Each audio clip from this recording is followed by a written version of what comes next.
오늘 말씀의 제목은 열정만으로 할 수 없는 일입니다. 이 제목이요, 열정을 부정하는 건 아니에요. 저는 열정이 참 좋은 거라고 생각합니다.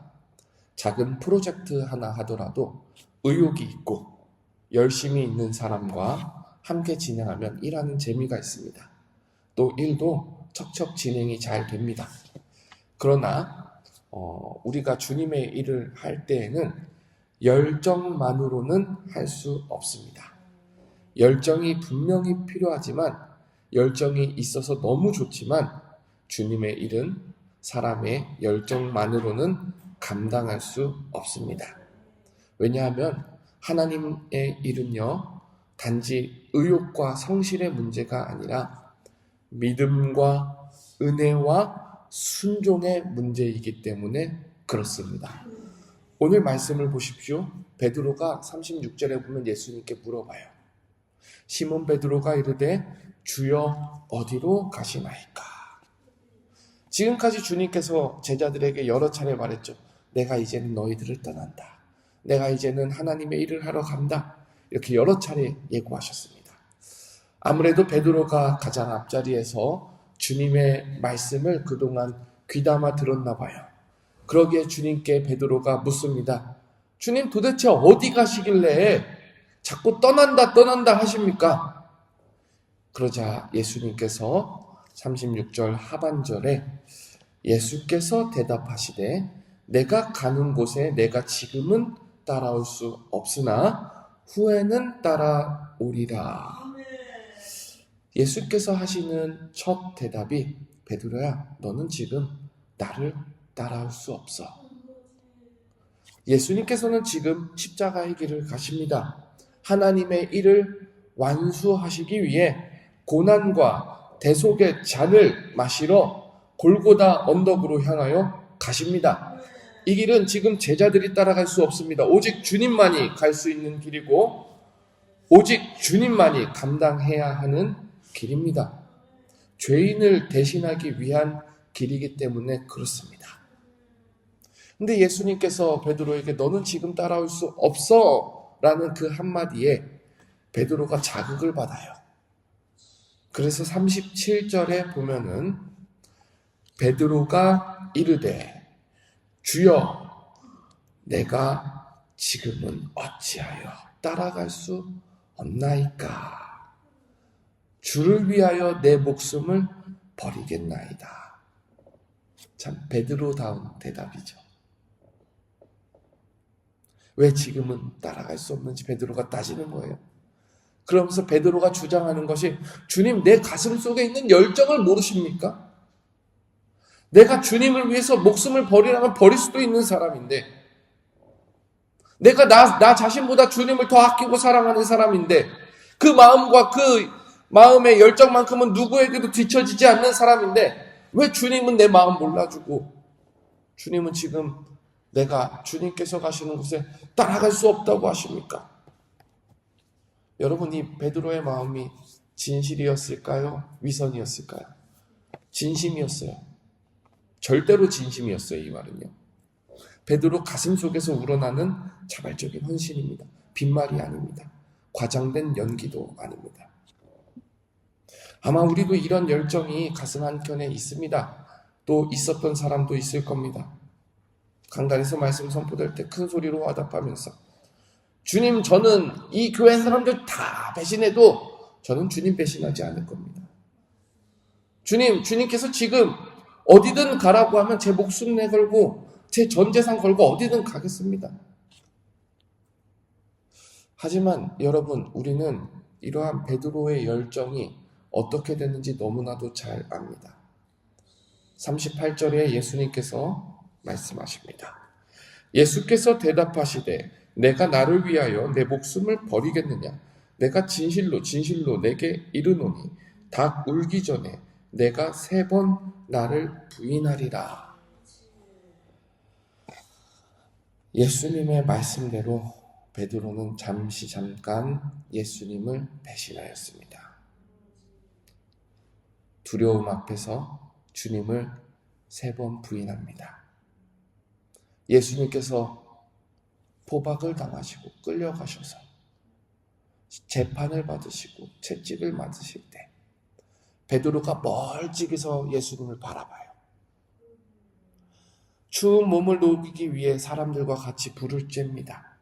그때 작은 소녀가 베드로에게 말합니다.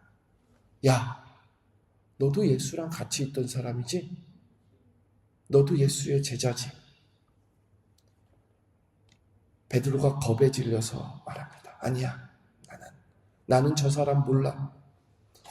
한 번, 두 번, 세 번. 베드로가 예수님을 모른다 하고 마지막에는 예수님을 저주하기까지 합니다. 여러분, 왜 베드로가 이런 시험에 들었다고 생각하시나요? 마음이 없어서가 아닙니다. 베드로는 주님을 위해서는 목숨을 바치겠다라는 자기 속에서 나오는 확신이 있었습니다. 그런데요, 십자가의 길을 따라가는 것은 자기 속에서 나오는 확신으로 되는 것이 아닙니다. 베드로 보십시오. 어디에 걸려 넘어졌습니까? 작은 소녀의 물음에 걸려 넘어졌습니다. 여러분, 우리가 사실 넘어지는 순간에 어떤 시험에 걸려서 넘어지는가? 대단한 시험이 아닐 때가 더 많아요. 작은 소녀의 시험일 때가 더 많습니다. 누군가가 하는 말이 귀에 거슬린다는 그 하나 때문에 걸려 넘어져요. 일어나지도 않은 일을 미리 걱정하면 불안감이 나를 걸려 넘어뜨려요. 탐심, 비교, 질투, 시기, 욕심, 우리가 흔히 걸려 넘어지는 것들이 자세히 들여다보면은 어쩔 때는 너무 한심한 제목들이 많습니다. 조금 전만 하더라도 주님 사랑한다고 주님 위해서 죽기를 불사하겠다라고 그렇게 큰 소리 쳐놓고 신앙이 흔들릴 때는 작은 소녀의 보잘것없는 한마디에 넘어집니다. 여러분, 우리는 이 베드로의 시험에서 하나를 반드시 배워야 합니다. 예수님을 따르는 길은 열정만으로 되지 않습니다. 우리의 결심, 우리의 열정, 우리의 확신 너무 귀하지만 그것이 우리를 지켜주는 것이 아니라 진짜 중요한 것이 있습니다. 내가 누구의 도움으로 서 있는가라는 그것입니다. 지금은 베드로가 작은 시험에 넘어지지만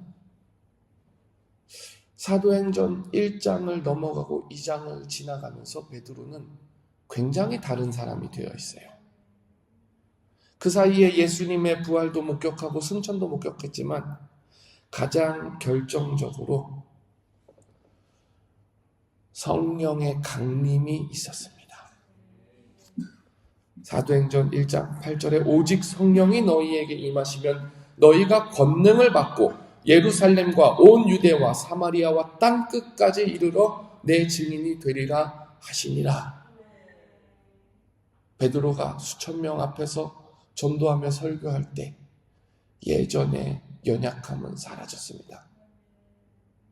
전승에 따라 베드로가 순교할 때 베드로는 전혀 다른 사람이 되어 있었습니다. 차이는 하나입니다. 열정이 있느냐 없느냐가 아니라 성령의 내주하심 가운데 성령에 따르며 순종하는 사람인가 아닌가, 그 차이입니다. 그래서 오늘 본문 말씀 36절 다시 한번 보십시오. 예수님께서 뭐라고 말씀하십니까? 내가 가는 곳에는 내가 지금 따라올 수 없으나 후에는 따라오리라. 여러분, 이것이 오늘 우리가 붙잡아야 되는 말씀입니다. 지금 내가 성령 충만한 사람입니까? 여러분, 성령 충만한 사람입니까? 무엇이 성령 충만한 사람입니까? 성령 충만한 사람이요? 예수님께서 이미 성령을 이 땅 가운데 보내주셨습니다. 성령은 우리 가운데 들어왔다 나갔다 하는 그러한 기운이 아닙니다. 성령은 이 땅 가운데 충만하게 임하셔 있습니다. 그럼 성령에 충만한 사람이란 누구냐? 말씀에 순종하며 그리스도를 닮아가는 사람입니다. 믿음으로 살아가는 사람입니다. 그래서 성령 충만한 사람은 오늘 내가 순종할 말씀을 찾는 사람입니다. 나의 확신을 높이지 않고 나를 세우시는, 나를 구원하시는 그리스도를 높이는 사람입니다. 그러는 가운데 내 가운데 죄가 보이면은 그 죄와 민감하게 싸우는 사람입니다. 성령의 열매를 맺습니다. 사랑과 희락과 화평과 오래 참음과 온유와 절제와 같은 성령의 열매가 오늘 하루 속에도 드러납니다. 그럼과 동시에 순종함으로 교회를 세우며 섬김과 사랑으로 서로를 높이는 사람들입니다. 여러분, 오늘 하루도 열정으로 시작하기보단 기도로 시작하길 바랍니다. 성령님 도와주시옵소서. 주님께서 도와주셔야만 주님께서 제게 맡긴 십자가, 제가 오늘 해야 하는 일 감당할 수 있을 줄 믿습니다. 주님, 오늘 제 열정만 믿고 나가지 않겠습니다. 주님의 은혜를 의지하며 겸손하게 나가는 하루가 되게 하여 주시옵소서. 이것이 저와 여러분의 기도이고 믿음인 줄 압니다. 우리 함께 기도합시다.